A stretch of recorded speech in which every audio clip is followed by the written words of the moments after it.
goats doing goat shit. JayZ is making yet another appearance on this list. I think that makes it thrice, if I remember correctly. And if you subscribe to my YouTube channel, you can check out the Goats Doing Goat Shit playlist and verify for yourselves. Now, this is a segment where I like to highlight goats within their respective rights. GOATS being the acronym greatest of all time for the uninitiated.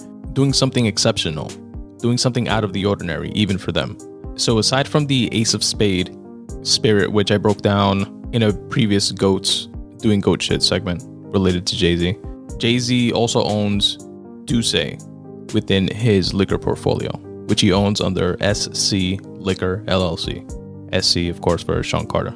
And I love the simplicity even of the name of his LLC there. But he owns 50% of Dusse in collaboration or in partnership with Bacardi, which owns the other 50%. Now, JayZ maintained that Dusse was worth a minimum of $3 billion, billion with a B. And Bacardi, again, his 50% partner in ownership of Dusse, was like, nah, it's not worth that much. So JayZ put his money where his mouth is and made a bid to purchase Bacardi's 50% stake for $1.5 billion, which would value the company at the $3 billion that he's saying it's worth. Bacardi rejected it, again sticking to their guns and saying Dusse is not worth $3 billion. We offer you, JayZ, $500 million for your 50% stake in Dusse.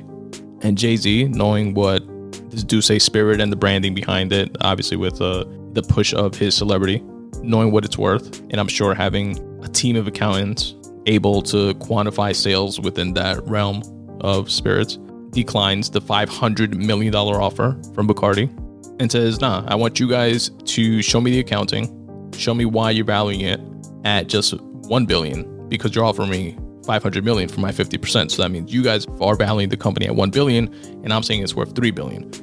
So let's go to court, figure this shit out, open up your books, show me your accounting. And JayZ audited Bacardi. And he's doing that, by the way, to leverage that information and sell his 50% stake to someone else. So he's like, we have to firm up the value of this company, right? In order for me to sell my 50% stake.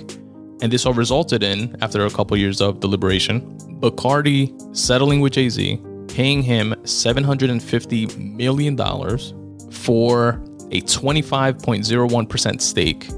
So out of the 50% that JayZ owns, they paid him $750 million. Remember, they offered him $500 million, so $250 million less, for the entire 50% piece of the pie.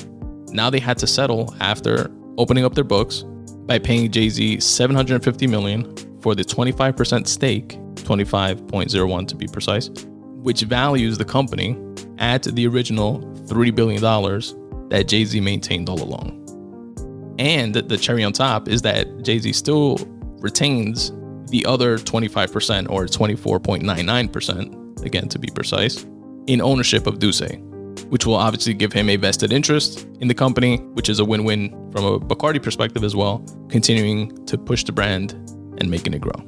Shout out to Jay for sticking to his guns, knowing his worth, and ultimately getting paid.